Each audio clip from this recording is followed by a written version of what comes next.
আসসালামু আলাইকুম ওরহমতুল্লাহ। আজকের আলোচনাটি এমন একটি বিষয় নিয়ে যা কিয়ামতের বড় নিদর্শনগুলোর মাঝে অন্যতম। হজরত ঈসা আলাইসাল্লাম পৃথিবীতে কোথায় অবতরণ করবেন?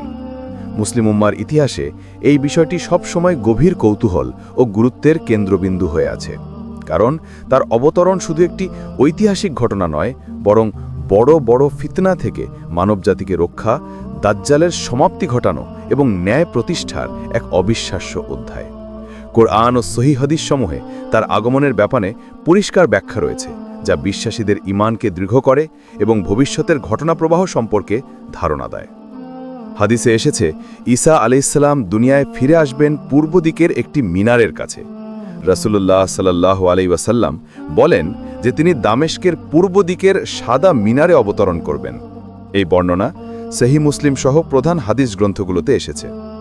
এর অর্থ হল তার আগমন একটি নির্দিষ্ট স্থানকে কেন্দ্র করে সংগঠিত হবে, যা ইতিহাসে বহুবার আলোচিত হয়েছে। অনেক আলেমের মতে এই মিনারটি আজকের সিরিয়ার রাজধানী দামেস্কে অবস্থিত উমাইয়া মসজিদের পূর্ব দিকের মিনার। শত শত বছর ধরে মুসলিম ইতিহাসবিদরা এই বর্ণনাকে সংরক্ষণ করেছেন এবং উল্লেখ করেছেন যে এটি ওই হাদিসের বর্ণনার সঙ্গে মিলে যায়। হাদিস অনুযায়ী ঈসা আলাইহিসসালাম আকাশ থেকে ধীরে ধীরে অবতরণ করবেন, দুই হাত দুজন ফেরেশতার ডানায় ভর করে। তার চেহারা হবে উজ্জ্বল, যেন তাজা স্নানের পর পানি ঝরছে। তিনি নামার মুহূর্তটি হবে এমন যখন মুসলমানরা দজ্জালের ফিতনার মুখোমুখি ক্লান্ত ও অসহায় অবস্থায় থাকবে। তখন ঈসা আলাইহিসসালাম মানুষের নেতৃত্ব গ্রহণ করে তাদেরকে সত্যের পথে ফিরিয়ে আনবেন এবং দাজ্জালের অনুসারীদের বিরুদ্ধে সংগ্রামে নেতৃত্ব দেবেন। নবী সাল্লাল্লাহু আলাইহি ওয়াসাল্লাম বর্ণনা করেছেন যে ঈসা আলাইহিসসালাম দুনিয়ায় ন্যায়ের শাসন প্রতিষ্ঠা করবেন, ক্রুশ ভেঙে ফেলবেন, শূকর হত্যা করবেন এবং জিজিয়া কর বাতিল করবেন। অর্থাৎ তার আগমনের মূল উদ্দেশ্য শুধু দাজ্জালকে হত্যা করা নয়, বরং পুরো পৃথিবীতে ন্যায়, তাওহীদ ও সত্য প্রতিষ্ঠা করা। তিনি এমন একটি শান্তিময় সমাজ প্রতিষ্ঠা করবেন যেখানে যুদ্ধ, অবিচার ও অশান্তির জায়গা থাকবে না। ঈসা আলাইহিসসালামের আগমন প্রমাণ করে যে আল্লাহ তাআলার ওয়াদা সত্য এবং তার রসুলগণের বার্তা বাস্তবতা।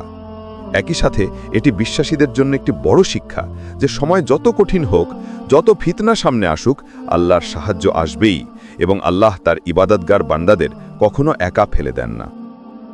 তার আগমনের পর পৃথিবীতে বরকত নেমে আসবে। বর্ণনায় এসেছে যে তখন এমন শান্তি হবে যে নিকড়েও ভেড়ার সঙ্গে ঘুমাবে, সাপ আর শিশুরা একসঙ্গে খেলবে, জমি এমন ফল দেবে যা ইতিহাসে দেখা যায়নি। অর্থাৎ ঈসা আলাইহিসসালামের আগমন শুধু একটা যুদ্ধের সমাপ্তি নয়, বরং দুনিয়ার ইতিহাসের এক স্বর্ণযুগের সূচনা।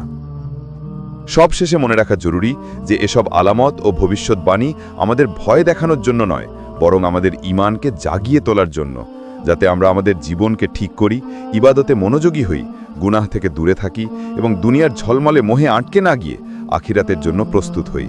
কারণ কিয়ামতের আগমনের প্রতিটি নিদর্শন আমাদের মনে করিয়ে দেয় যে এই দুনিয়া ক্ষণস্থায়ী আর চিরস্থায়ী হলো আখিরাত।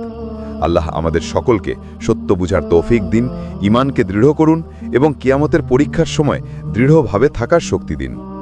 আর আপনি যদি এমন আরও আখিরাত বিষয়ক ভিডিও দেখতে চান, তাহলে অবশ্যই আমাদের ফাইনাল আওয়ার কল চ্যানেলটি সাবস্ক্রাইব করে রাখুন।